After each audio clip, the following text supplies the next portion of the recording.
You're in. You're in.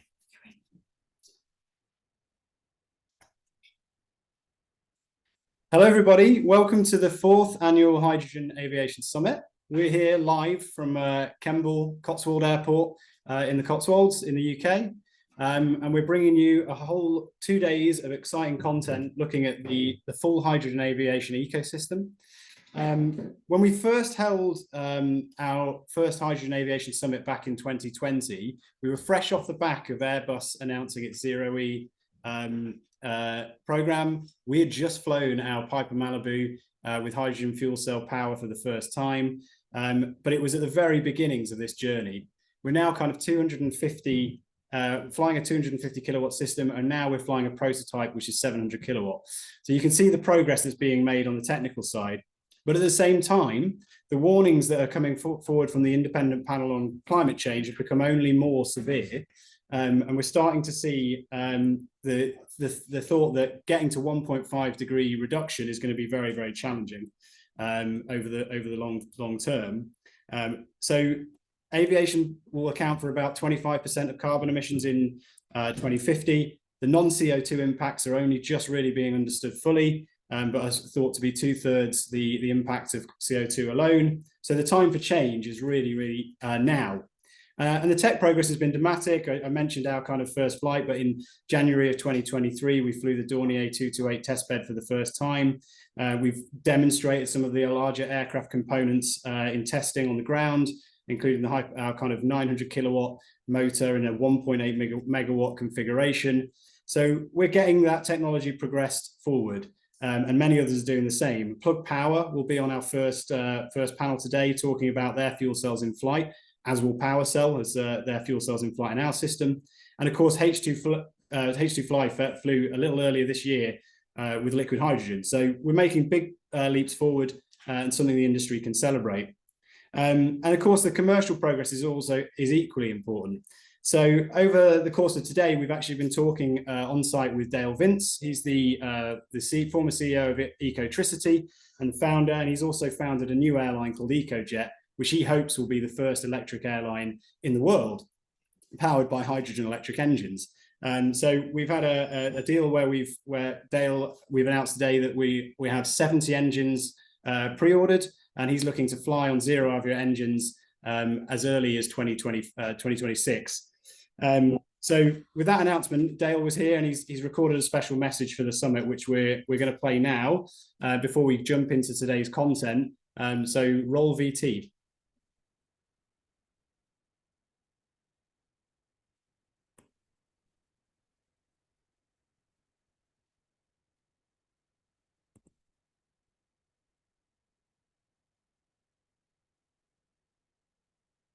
If we have the video. If not, we can obviously come back to it.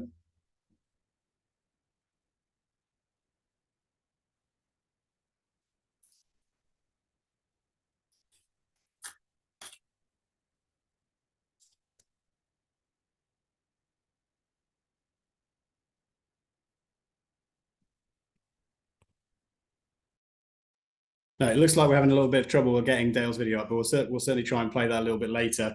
He wanted to give some thoughts to this audience about why EcoJet is pursuing what it's doing, and it's an interesting time in particular given the Virgin Atlantic today flight on sustainable aviation fuel. So looking to progress a true zero emission solution for UK domestic flight and further afield. Just a really interesting mission as different pathways to get to decarbonisation open up. So the airlines are moving. Everybody's familiar with the deals that we've struck with American Airlines, United Airlines, and we're fortunate today to have Alaska Airlines as our keynote. So Diana Birkett-Rakow, VP of Sustainability at Alaska Airlines, will be doing a fireside chat with our CEO, Val.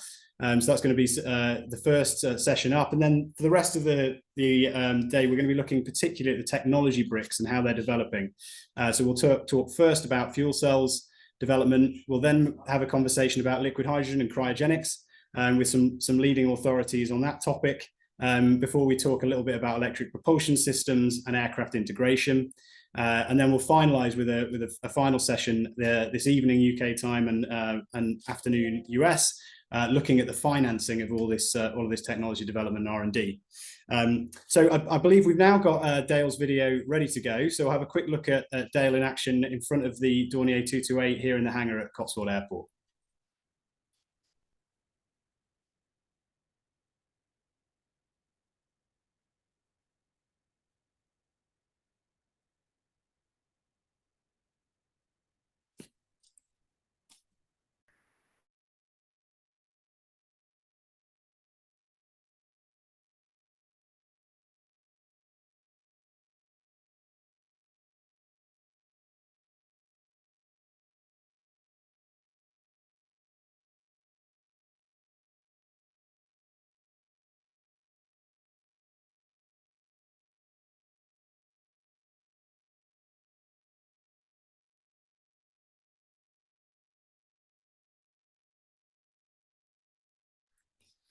Right, good stuff. Good stuff to hear from Dale. You know, always a lively character, but with a clear vision of what he wants to achieve and a mission ahead for domestic aviation in the UK, and thinking even further afield than that.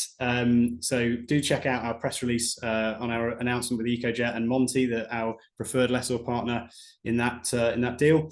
And we're going to move now, though. Before we move to the fireside chat with Diana from Alaska Airlines, we're going to move now to some introductory remarks from Val, CEO and founder of ZeroAvia, who's actually here with me in the room. Thank you, Tom. Really good to see everybody. We got a huge crowd for this one, for this edition of the summit. I think almost 3,000 reservations for the summit, registrations, and we see people trickling in. So thanks for giving us time of the day or the night, wherever you're at.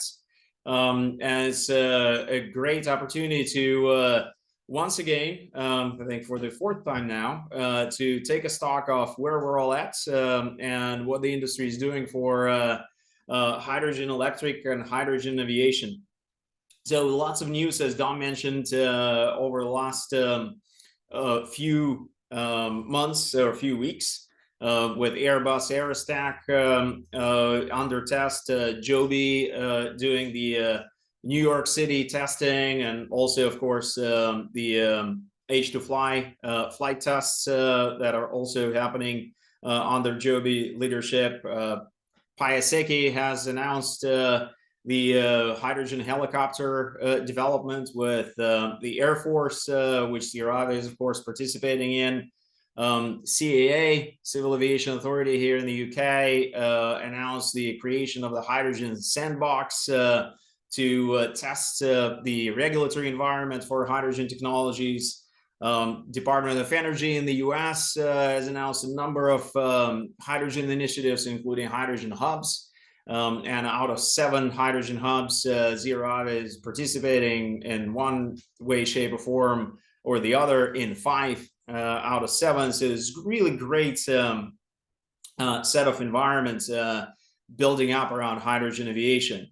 And we actually see hydrogen as also a meta solution across the industry. So aviation is one cornerstone example, and we think this is really one of the best use cases for hydrogen overall, because nothing else will really work for aviation except hydrogen, no matter how you think about it, whether you think hydrogen electric, hydrogen combustion, or hydrogen as feedstock for synthetic fuel power to liquid. It all starts with hydrogen. So it is a naturally protected market segment, and that makes it very, very exciting for hopefully our friends in the energy markets as well. We see major infrastructure investments from a number of players, and we, of course, at ZeroAvia have announced a partnership with Masdar relatively recently. We've done rounds of investments with the major energy players as well. This is going to be a major topic in COP28 in Dubai, where ZeroAvia will be also quite present with 4 or 5 presentations So this all gives us huge confidence in delivering our combined mission, which is zero emission, true zero emission aviation for the entirety of aviation. So as Don mentioned, great program over the next 2 days with technology aspects, with the infrastructure aspects, with the global speakers from the government sector, from financial, energy sectors. And it's going to be great content, great discussion, and a lot of hopefully new things that everybody will learn. So with that, I would like to start moving to our first session with Diana. And I don't know if we have Diana already in the room here.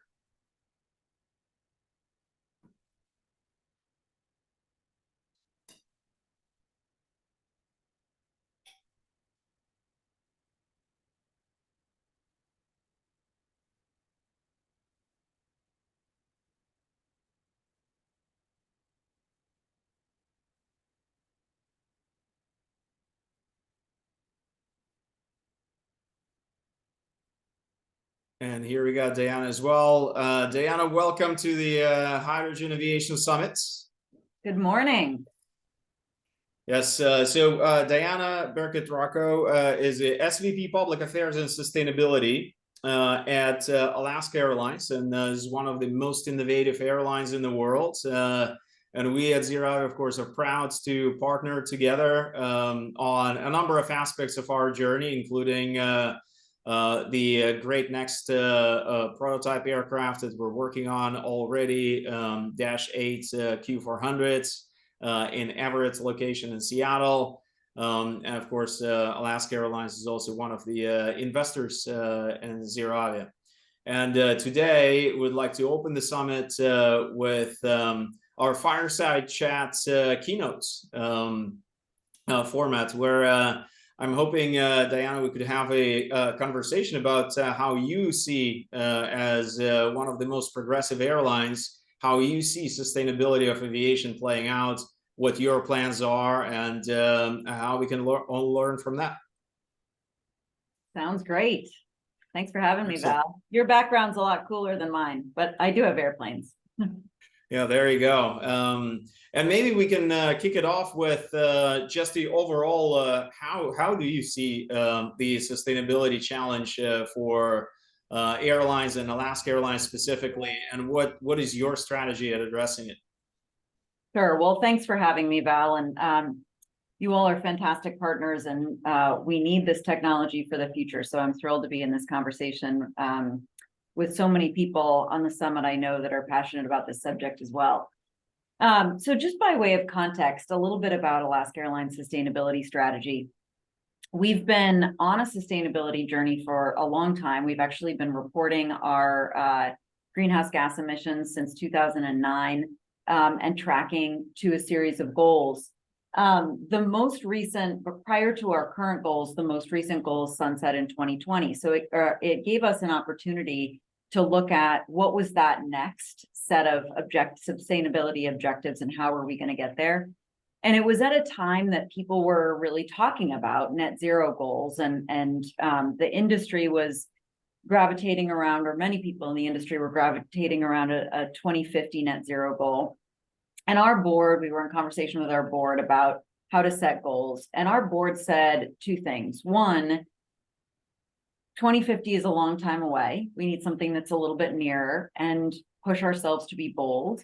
And second, don't just set that long-term goal, set something that's nearer term. So we ended up with a series of objectives that now guide our strategy. One is a net zero by 2040 goal.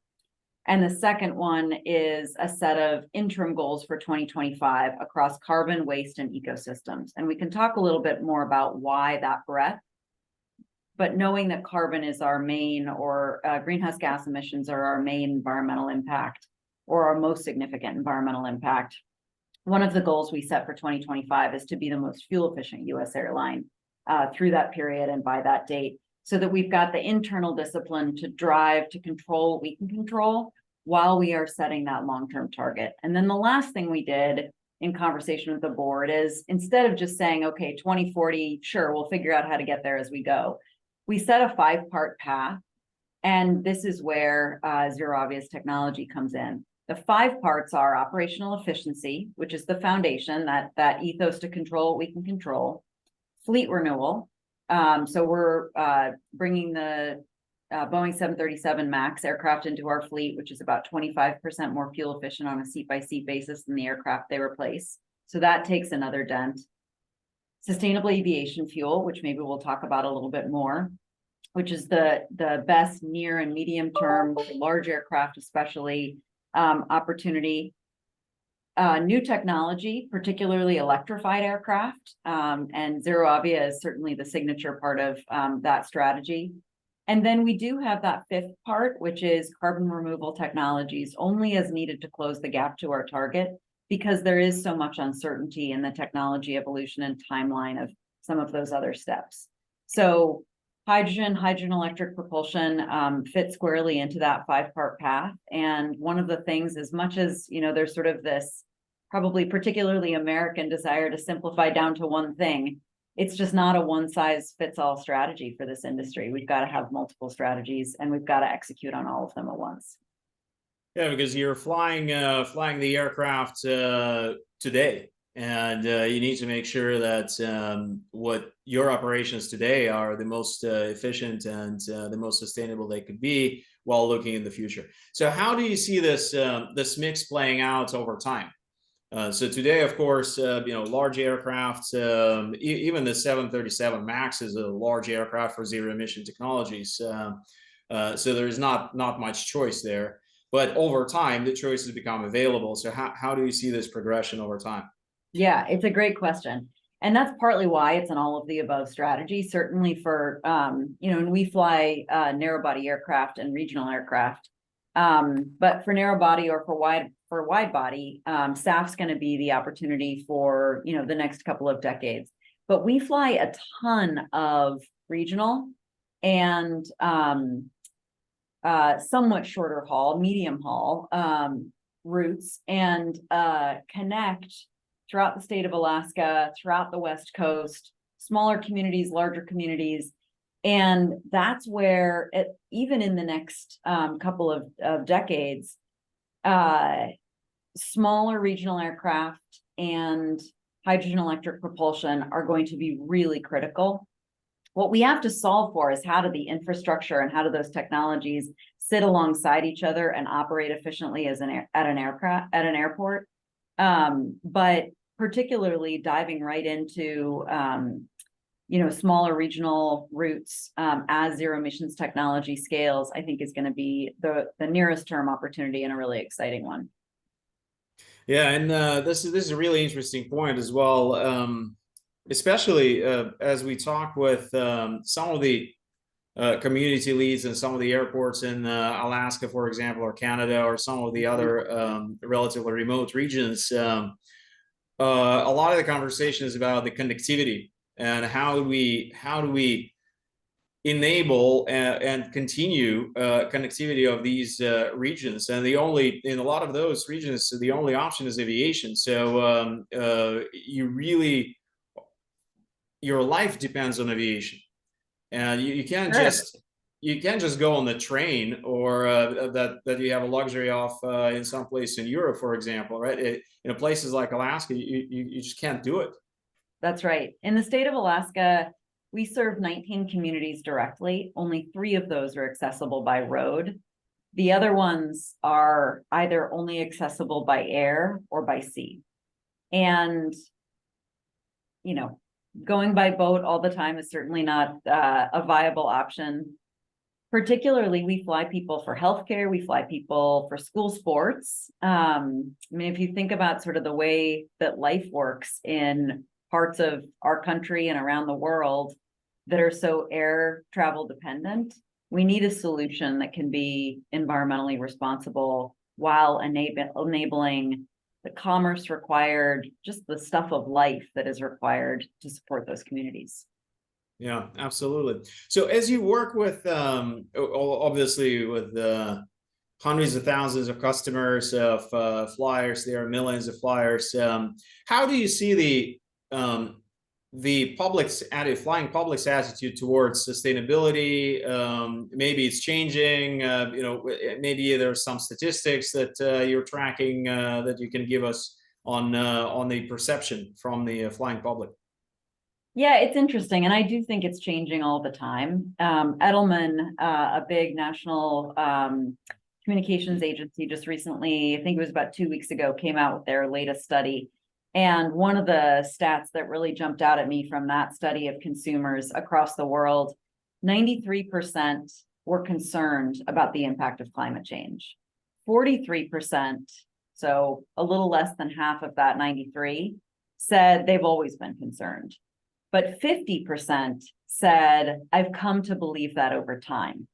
And I think that proportion of I've come to believe that over time is really interesting, because it's folks that probably have come to a greater level of awareness of the climate imperative due to being in the middle of a natural disaster, or seeing wildfires, or seeing the really physical impact and risk that we've seen as a result of climate change.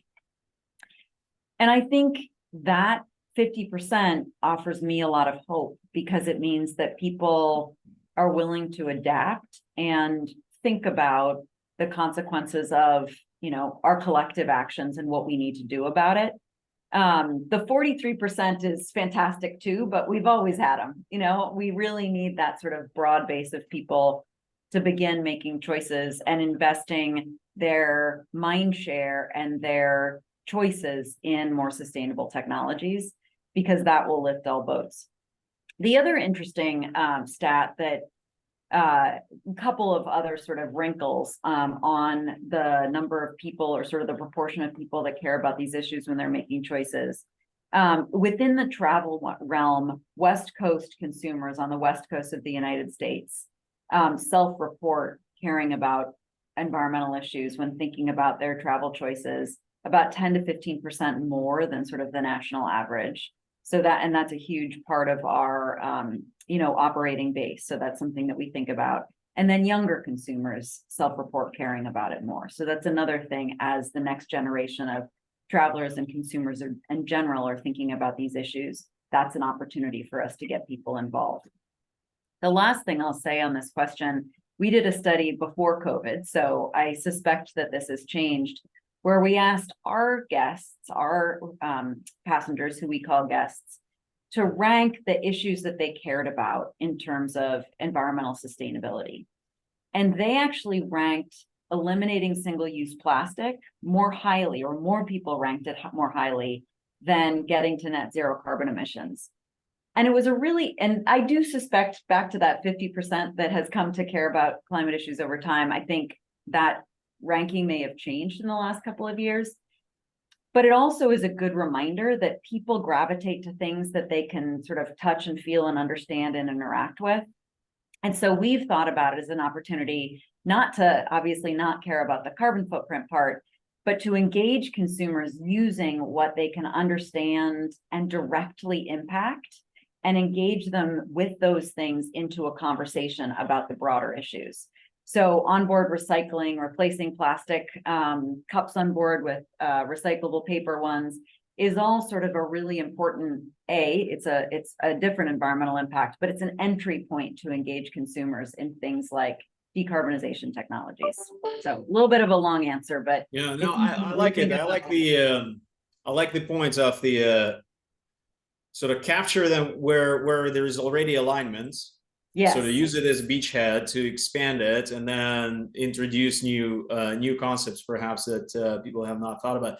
This reminds me of at some point there was this drive for unplugging your chargers from the outlets as the main thing that people could do for the environment, right? And then somebody did the math, and this basically said, like, hey, compared to your transportation, for example, or your energy choices for your electricity, this just doesn't factor in, right? So, and I remember first time when I got into the sustainability of aviation topic, I went into some of those online calculators where you put in things like what kind of car you drive, and how many people you have in your family and how many vacations you take. And as soon as you put in any flight time in there, even one family vacation, that starts dominating the carbon footprint. So things like that would be super useful, I think, to get into the general public, sort of to help people understand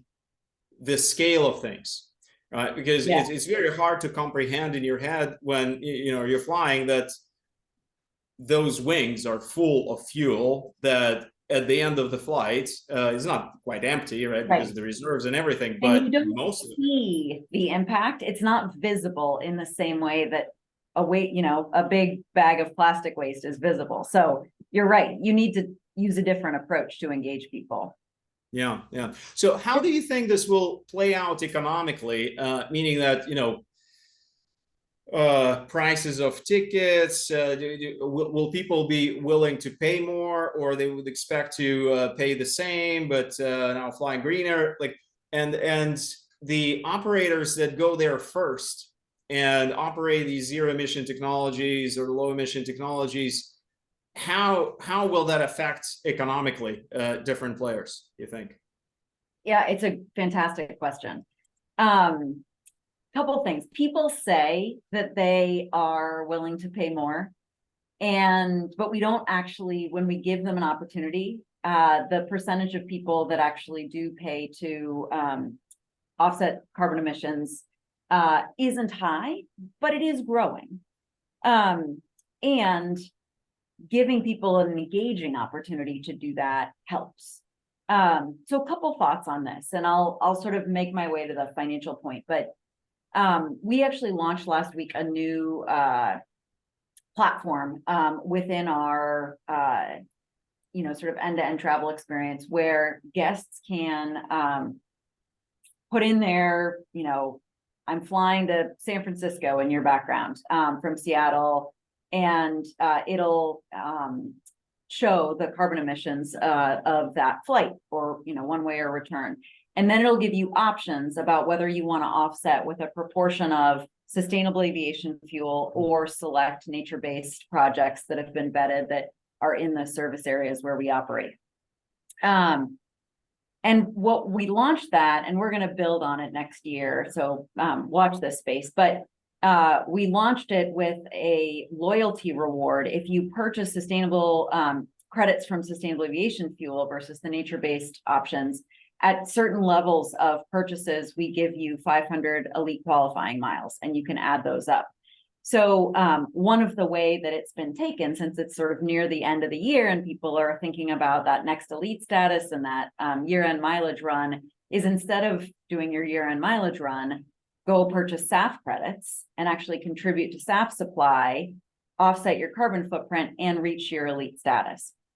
So the point of telling you this story is, one of the things that we have found is that engaging people in a way that has some connection back to their end-to-end sort of travel journey, and in this case, the loyalty experience and that sort of looking for the next elite level, it's a way to engage consumers in something that is motivating to them and to bring them along on that education opportunity at the same time.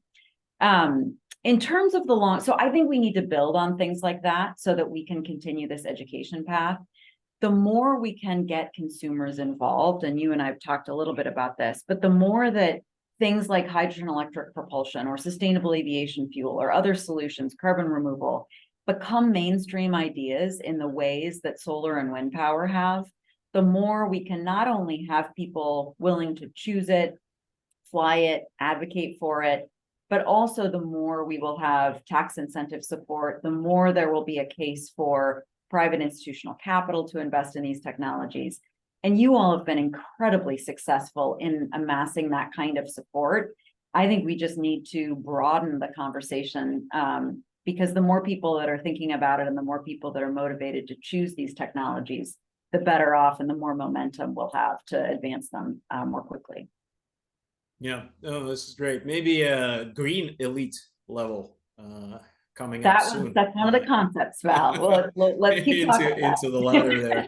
Yeah, that'd be great. That'd be great. Keeping on the economic side of things, So moving sort of from the guests end of the spectrum to the investors, Yes. right? Into Alaska, the board, the investors. How is that view developing? What kind of push, pressure, pull you're seeing, and maybe how it's developing over time? Yeah, it's a great question.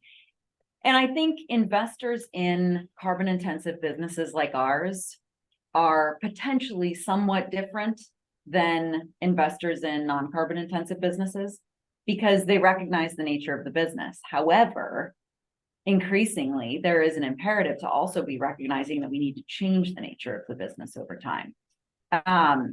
So the conversations that we've gotten in are, one, what's your plan from a long-term risk mitigation, long-term value creation opportunity for the business. And for Alaska Air Group, we have tended to be a long-term value creation sort of platform. That's our ethos. That's the kind of investor that we like to attract.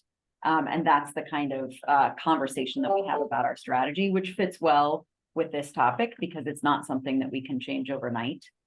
So it's about risk mitigation, it's about value creation, and those two things in concert. And innovation goes hand in hand with that. We're not going to get there by doing the same thing over and over again. And so I think folks are looking for how are you being pragmatic in your approach, but how are you leveraging innovation to advance it? The other thing that investors in shareholder conversations have pushed us on that I think is really productive is, okay, and how are you holding yourselves responsible for it? So there's the annual sustainability report and verification of that data. And increasingly, we're going to have more sort of regulatory required reporting starting in the state of California. But as I said, we've been doing it for a long time, and we're going to continue to care about that sort of transparency. But the other thing we started a couple of years ago is we actually put a carbon intensity metric in our all-employee bonus program. So every year, every employee's bonus, from the CEO to anyone else across the company, is based on the achievement of targets on the same set of goals. We all share the same set of goals, and they're around safety, consumer experience, or guest satisfaction, cost management and profitability, and carbon emissions. And actually having sustainability as part of that sort of, literally puts your money where your mouth is, but also is a way to engage individual employees in saying, oh, wow, part of my compensation is now based on this. What can I do to affect that change? And right now, the largest thing that they can do is to do single engine taxi at the airport, or plug in the ground power and ground air and avoid using the APU, those sorts of things. Manage weight on board, a variety of other strategies. But it's another sort of similar to the consumer conversation. It's a way to engage employees in the conversation. And that sort of tie between systems and structures and culture and our aspirations is one of the things that investors want to see. Yeah, very interesting. And it's actually, I'm pretty sure it spills over into the private lives as well, right? So you bring this message and awareness of the impact in a professional life, of course, and people start thinking about it, and then they ask themselves, True. well, what about the car I drive, or what about other things I do? So this is actually, these side effects are quite important. Yeah. They are. It kind of gets back to that, like if we're all thinking about it and it becomes more mainstream, the more it'll lift all boats in terms of individual behaviors, impact, and technology advancement. Yeah. So, and I know you mentioned innovation, and Alaska, of course, as I mentioned in the introduction, it has a great history of innovation, and you have recently also created your own investment fund. So maybe you can talk a little bit about that, how that played about, and what your objectives are around that as well. Absolutely. And ZeroAvia is one of our first things in the portfolio. So thanks for helping us create it. That really stemmed out of this conversation. So the fund is called Alaska Star Ventures. And back to what I was talking about earlier about the conversation with the board about setting that bold goal for 2040, but having some sense of how we would get there. When we laid out that 5-part path, we realized that a lot of the technologies that were required for that journey don't exist at the scale or scope or cost that we need today. And we needed to be involved in changing that picture. And one thing that we could do in order to help change that picture is invest in and support and enable technologies to advance. And that can come, so there is, a fund that we allocate, sort of an annual budget of investments that we allocate across the portfolio of technologies on that 5-part path. And we look for companies like ZeroAvia that have incredible technology, that are disciplined about the technology advancement, that have great leadership like you and the rest of your team, but that are also thinking sort of in a pragmatic way, similar to us, that we can be visionary about the long term, and we have to have a disciplined way to get there. And in the case of ZeroAvia, as you and I've talked about, one of the things that really impressed me was the balance of this visionary idea, the discipline around the technology and the specificity of the engineering and the chemistry and everything else related to that, but also the pragmatic approach around pursuing certification in parallel with that technology development, so that they didn't have to be, there weren't any surprises later on, that we were planning for the future as you're building. The other thing that we realize, and it sort of gets to your mention of the Q400, is that sometimes our direct equity investment is the best lever to advance. And sometimes coming up alongside each other and partnering in a way that, we can actually use assets of the operation is also the right way to sort of invest in technology development for the future. So the example that you raised was handing over the keys, which we sort of figuratively did a couple of months ago, of a retired regional aircraft, which was a turboprop that we retired out of, at least for the time being, into your hands so that you could retrofit it with the hydrogen electric powertrain. And that's just going to be incredible to see that aircraft that we have flown, that's been in our fleet, flying under this new propulsion system, because it's a very tangible way of saying, I see how that could be part of our future operations. Back to this great network of regional routes that we have. Excellent. Well, really appreciate your support there. And these partnerships are hugely important for, well, not just ZeroAvia, but the overall players in this field, is only through the real operation and real validation of technology with the real operators and real manufacturers of aircraft. We of course partner with de Havilland Canada as well on the OEM side. Only through those tangible projects you actually both learn how it's done, but also demonstrate so that you have catalytic effect, as I think Dale was talking about, catalytic effect of the initial operations to get the whole market spun up, and this is super important. So maybe one of the last topics here on the government side and the policy importance of it, right? So we're talking about all these zero emission technologies. Generally speaking, new technologies, novel technologies don't come cheap in the beginning, and I think a lot of people feeling that already on the operator side, on the SAF side of things. So what do you think the role of the governments are, and what does Alaska Airlines do to work with the governments? It's a great question, because it is really critical. And, we operate largely in the United States, and so that's the government that we're working with, but coordination across governments is another critical thing to have around the world, since this is a global issue. Couple things. So the government can be catalytic, to use your term, in terms of supporting R&D, supporting testing, leveraging the platforms that they have through NASA, Department of Defense, Department of Energy, the labs that exist around the country. So that's sort of one a little bit earlier stage or broader platform opportunity that the government has. The other thing that we have looked at a lot and has been a big focus of conversation is tax policy. How do you create tax incentives to reduce the activation energy to actually produce sustainable fuel or create a manufacturing facility where you're making your aircraft? Things that will bring down the total cost of the product, particularly in the near term, which can accelerate production and enable production, but also could accelerate and catalyze private institutional capital, which needs to happen as well. So it's the early stage development. Certainly it's certification. It is the tax policy that reduces that activation energy.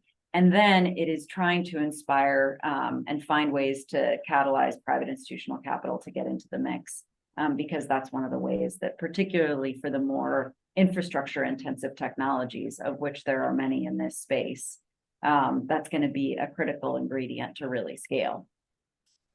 Yeah, and I think in the regulatory heavy industry like aviation, this prioritization of effort, I think, with the regulator on sustainability technologies is quite important, because regulators are always busy, and there are a lot of projects coming in, and a lot of times we on our side, on the technology side, we find ourselves competing for sort of bandwidth with the fossil fuel, new fossil fuel engine, new technology in the traditional form. And it would be great if we get additional priority for the sustainability technologies with the regulator. So that's one of the most immediate ones. It's a great point, and you're raising a challenge that I think we all see in. There's two trade-off areas. One is, are you going to invest in decarbonizing ground transportation or air?